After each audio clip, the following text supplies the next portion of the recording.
तालुका कार्याध्यक्ष राहणार देऊळगावशी। माझ्या गावात सरपंच, उपसरपंच आणि ग्रामपंचायत सदस्य यांनी अतिक्रमणाचा गुन्हा दाखल केला, पण गावातील जे धनदांडगे आहेत, बल्लाडे आहेत, यांच्यावर कसलाही गुन्हा दाखल केला। दुसरी गोष्ट म्हणजे शौचालय दुरुस्ती न करता पैसे काढले।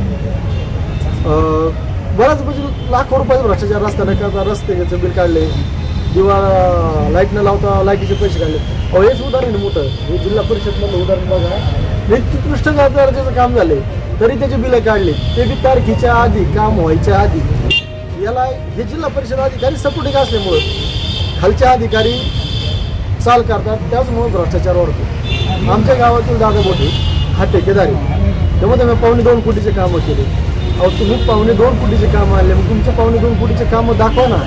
शौचालय दुरुस्ती नाही केले, तुम्ही आरो नाही बसवले, तुम्ही 95,957 रुपयाचा बोरचा मोटर बसवली, मग हे पैसे गेलेत पुढे।